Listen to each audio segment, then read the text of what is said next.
দ্বিতীয় ম্যাচে উইন্ডিজকে ২৭ রানে হারিয়ে এক ম্যাচ হাতে রেখে সিরিজ জিতল বাংলাদেশ। টাইগারদের দেয়া ১৩০ রানের লক্ষ্যে ব্যাট করতে নেমে মাত্র ১০২ রানে গুটিয়ে যায় ক্যারিবিয়ানরা।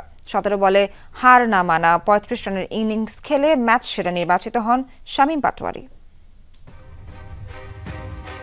কিংস্টোনে স্বাগতিক উইন্ডিজকে খুব একটা বড় লক্ষ্য দিতে পারেনি বাংলাদেশ।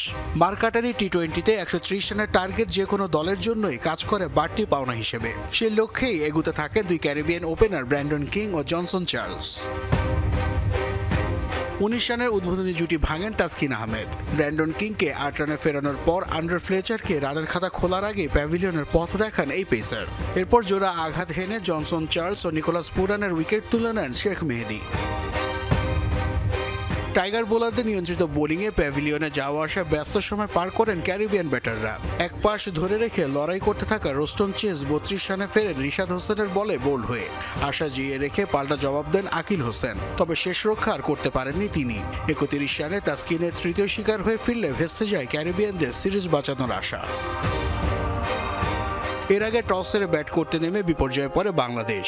৫২ রানে ৫ উইকেট হারিয়ে ধুঁকতে থাকে সফরকারীরা। সেখান থেকে দলকে টেনে তুলতে চেষ্টা চালান মেহেদী মিরাজ ও জাকের আলী। মিরাজ ২৬ ও জাকের করেন ২১ রান। শেষ দিকে ব্যাট হাতে ঝড় তোলেন শামীম পাটোয়ারি। তার ১৭ বলে অপরাজিত ৩৫ রানের ইনিংসে ভর করে ৭ উইকেট হারিয়ে ১২৯ রানে সংগ্রহ পায় বাংলাদেশ। শেষ পর্যন্ত এই স্বল্প পুঁজি বোলারদের কল্যাণে বড় হয়ে দাঁড়ায় উইন্ডিজের সামনে। ২৭ রানের জয়ে ২০১৮ সালের পর টি-20তে এই প্রথম উইন্ডিজের বিপক্ষে সিরিজ জিতল বাংলাদেশ।